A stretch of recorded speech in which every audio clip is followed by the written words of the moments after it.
আসসালামু আলাইকুম রহমতুল্লাহি ওবরকাতুহু।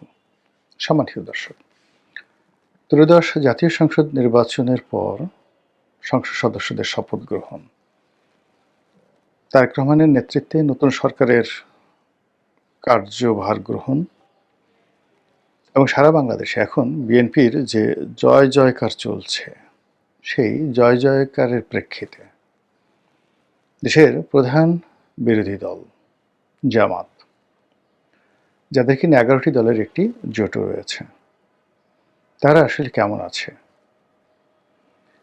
তারা কি সার্বিক পরিস্থিতিতে খুব সুস্থ অবস্থায় আছেন, নাকি তাদের মধ্যে ক্ষোভ বিরাজ করছে?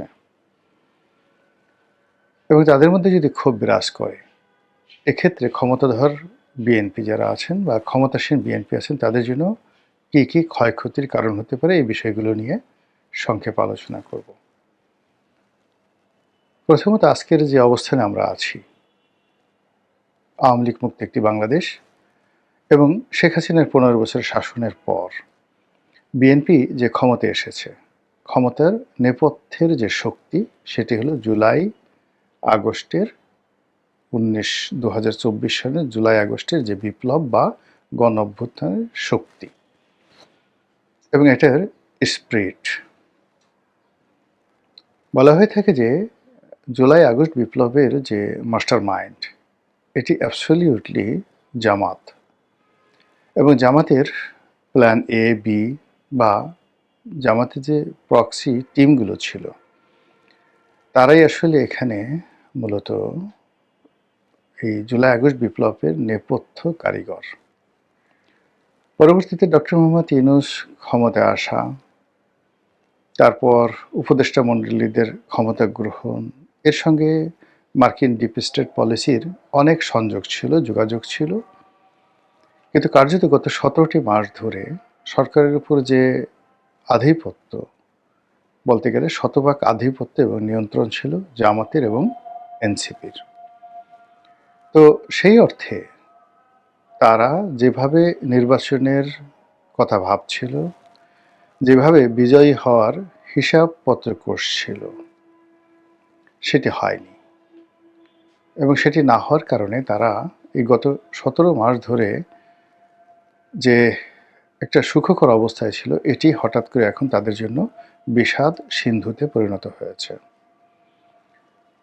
আপনারা জানেন যে গত 17 মাসে জামাতের বহু গুপ্ত ব্যক্তি, যারা দীর্ঘদিন বিএনপির মধ্যে ছিল, দীর্ঘদিন আওয়ামী লীগের মধ্যে ছিল, অনেকে সিভিল সোসাইটিতে মিশেছিলেন, তারা ইউনূস জমানাতে এসে হঠাৎ করে জামাতের যে আদি এবং আসল রূপ, এটি নিয়ে আত্মপ্রকাশ করলেন এবং সরকারের বহু জায়গাতে সম্মানজনক পদে, লোভনীয় পদে, মর্যাদাপূর্ণ পদে তারা বসে গেলেন। কিন্তু বিএনপি সরকার ক্ষমতা আসার সঙ্গে সঙ্গে অনেকটা ঝড়ের গতিতে, উল্কার গতিতে এই যে পদ পদবিগুলোতে জামাতের আধিপত্য ছিল, সেখানে রীতিমতো ব্যবচ্ছেদ করে দিয়েছে।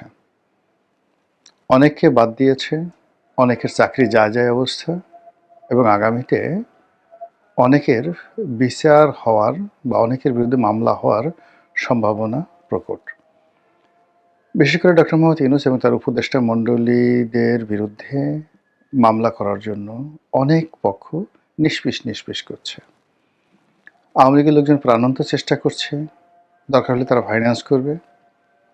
এমনকি সিভিল সোসাইটি থেকে অনেক লোক চেষ্টা করছেন, এবং এই মামলা মোকদ্দমা হলে সঙ্গত কারণেই এর সঙ্গে জামাতের অনেকে জড়িয়ে যেতে পারেন। 1 2 নম্বর হলো যে এখানে যে বিষয়টি ইন্ডেমনিটি দেওয়া হয়েছিল গত 17 মাসে, সেটা হলো পুলিশ হত্যা সহ আগস্ট মাসের পরে যে সকল ঘটনা ঘটেছে একটা নির্দিষ্ট সময় পর্যন্ত, এখানে অনেকগুলো খুন হয়েছে, জখম হয়েছে, হত্যাকাণ্ড হয়েছে, এবং এটিকে বিপ্লবের অপরিহার্য অংশ হিসেবে বর্ণনা করা হচ্ছে। এবং এই বিষয়গুলো নিয়ে যদি মামলা মোকদ্দমা হয়, তাহলে অনেকেই ফাঁসবে।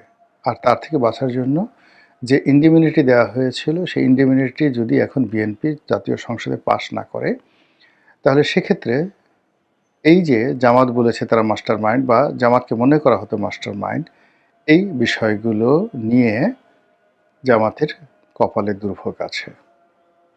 কাজে জামাতের লোকজন ভালো অবস্থানে নেই। তাদের মধ্যে ভয়, আতঙ্ক, দ্বিধা, অস্থিরতা কাজ করছে। ইতিমধ্যে আমিরে জামাত হঠাৎ করে অসুস্থ হয়ে পড়েছেন, আবার হাসপাতাল থেকে তিনি সুস্থ হয়ে বিবৃতি দিচ্ছেন। যে সমস্ত লোক জামাতের লোক টেলিভিশনগুলোতে দাপিয়ে বেড়াতেন, তাদেরকে এখন দেখা যাচ্ছে না। বিশেষ করে জামাতের যে বৃহত্তম যে ব্যাংকটি রয়েছে, ইসলামী ব্যাংক, এই ব্যাংকে তারা যে কর্তৃত্ব স্থাপন করেছিল, সেখান থেকে যদি আবার তাদেরকে বের করে দেওয়া হয়, এবং এটা সম্ভাবনা খুবই খুবই বেশি। কেন্দ্রীয় ব্যাংকে তাদের যে আধিপত্য ছিল সেটি চলে গেছে। এখন কেন্দ্রীয় ব্যাংকের মাধ্যমে যদি ইসলামী ব্যাংকে আবার সে বোর্ড পুনর্গঠিত হয় এবং সেখানে এস আলম বা তার সমর্থিত যারা লোকজন আছেন তারা যদি ফিরে আসেন, জামাতের জন্য রীতিমতো ডিজাস্টার। রাজনীতি করার চেয়ে তখন তাদের যে আগের জমানাতে পালিয়েছিলেন, এটি তাদের জন্য লাভজনক হয়ে পড়বে। এর কারণ হলো যে ক্ষমতায় থেকে আসলে অপমান সহ্য করা যায় না। আপনি ক্ষমতার বাইরে থেকে যখন নিগৃহীত হবেন, লাঞ্ছিত হবেন, জেলে যাবেন, জুলুমগ্রস্ত হবেন, তখন ওটা মেনে নেওয়া যায়। কিন্তু আপনি একই সঙ্গে সংসদে যাচ্ছেন এবং গত 17 মাস ধরে আপনি ক্ষমতা ভোগ করেছেন, অলনে ছাড়েন, আপনার কোনোই ক্ষমতা নেই। আপনার বিরুদ্ধে মামলা হচ্ছে, দেশের বিভিন্ন অঞ্চলে আপনি অপদস্থ হচ্ছেন, আপনার নেতাকর্মীরা মামলার পড়ছে, অনেকে মারধর খাচ্ছে। এই খবর প্রতিদিন জামাতের নেতাকর্মীদেরকে অস্বস্তিতে ফেলছে। অন্যদিকে হাসনাত, সার্জিস, মাহফুজরা যারা ছিলেন এই বিপ্লবের মাস্টার মাইন্ড বলেন বা বিপ্লবের সম্মুখ সারির নেতা, তারা এখন এনসিপি শিরোনামে যে রাজনৈতিক দল করেছে, যেটি কিংস পার্টি হিসেবে আখ্যায়িত হয়েছিল, তা এখন জামাতের যাকে বলা হয় জোটে আছে। তারাও কেউ স্বস্তিতে নেই। তাদের অনেকের বিরুদ্ধে দুর্নীতির অভিযোগ আনার চেষ্টা হচ্ছে।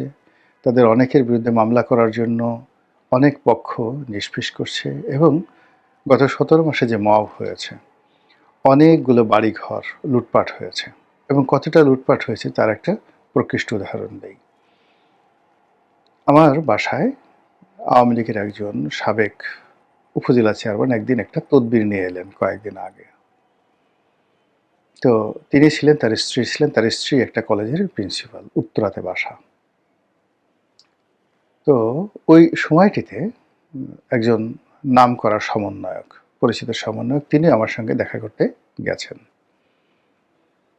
তো সেই সমন্বয়কে দেখে সেই উপজেলা চেয়ারম্যান যিনি আছেন তার মুখ ভার হয়ে গেল, তার স্ত্রীরও মুখ ভার হয়ে গেল।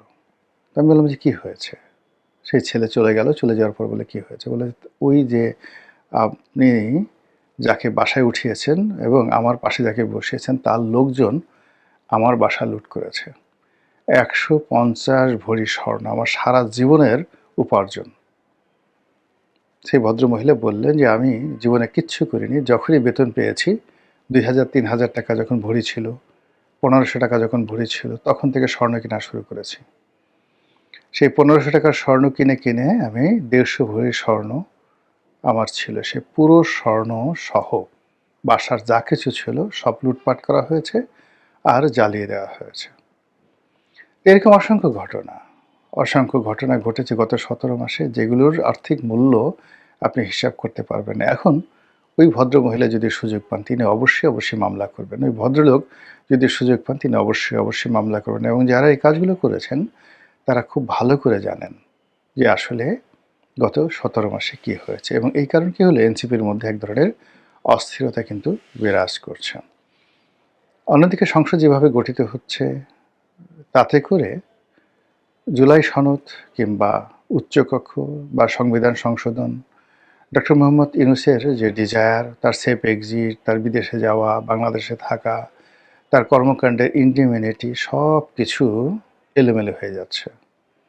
সরকার ঝড়ের গতিতে যেভাবে সিদ্ধান্ত নিচ্ছে, এবং অনেক সরকারি কর্মকর্তা যেভাবে বিএনপির গুণগান গাইছে, এবং বিএনপি যেভাবে সব কিছু নিজেদের করায়ত্ত করে নিয়েছে, তাতে করে একটা সময় যে আওয়ামী লীগ ছিল, আওয়ামী লীগের দ্বারা তারা নিষ্পেষিত হয়েছিল, কিংবা গত 17টি মাস ধরে তারা এই একটা নির্বাচনের জন্য ডক্টর মোহাম্মদ ইউনূসের পেছনে ছিল, এবং তারা কোনো অবস্থাতে জামাতের সঙ্গে কনফ্লিক্টে যায়নি। তারা এনসিপির নেতাদেরকেও তোয়াজ করেছেন, তদবির করেছেন। এই জিনিসটি এখন তাদেরকে দেখে বোঝাই যায় না। যে সকল বিএনপি নেতা এখন মন্ত্রী হয়েছেন, অনেকে হয়তো এনসিপির নাহিদ ইসলামের সঙ্গে একটু ফোনে কথা বলার জন্য, এটা দেখা করার জন্য তারা উৎপেতে থাকতেন। কিংবা জামাতের আমির বা অন্য শীর্ষ নেতা যারা রয়েছেন, মিয়া গোলাম পারওয়ার, তারপর আরেকজন আছেন ডাক্তার নায়েবে আমির। তো ওনাদের সঙ্গে দেখা হলে, কথা হলে মানে বিএনপির অনেক নেতাদের মুখে বলতে গেলে পূর্ণিমার চাঁদের হাসি চলে আসতো। এখন জামাতের আমির ইচ্ছা করলেও বিএনপির সেই সকল নেতাদেরকে টেলিফোন করে পাবেন না।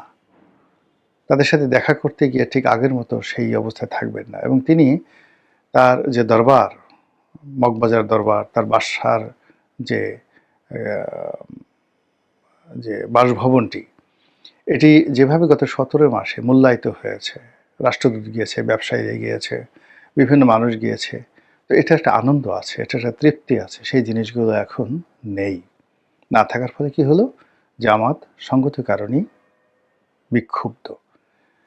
এই কারণে বিক্ষুব্ধ যে তারা যেভাবে চেয়েছিল সেভাবে হয়নি। তারা স্পষ্ট বলার চেষ্টা করছে যে নির্বাচনে ইঞ্জিনিয়ারিং হয়েছে, নির্বাচনকে নিয়ে নানা রকম চক্রান্ত হয়েছে, এবং তাদেরকে হঠকারিতার সঙ্গে অনেক পদ পদবিতে যেমন তাদেরকে সরানো হয়েছে, আবার নির্বাচনে তাদেরকে হঠকারিতার আশ্রয় নিয়ে পরাজিত করা হয়েছে। তারা ক্ষমতায় কাছাকাছি প্রায় চলে এসেছিল, এই ধরনের কথাবার্তা। আরও অনেক কথা সামনে বেরোবে, সেই কথা হয়তো যখন রাজনীতির পরিস্থিতি উত্তপ্ত হবে তখন আরও অনেক কথা বের হবে। এখন কথা হলো যে বিএনপি এখন রাষ্ট্র ক্ষমতায় আছে, জামাত সেখানে অভিমান করলেই বা বিএনপির কি আসে যায়, রাগ করলে কি আসে যায়, বিক্ষুব্ধ হলেই বা কি আসে যায়। জামাত যদি নিজেদের কপাল নিজেরা সারাদিন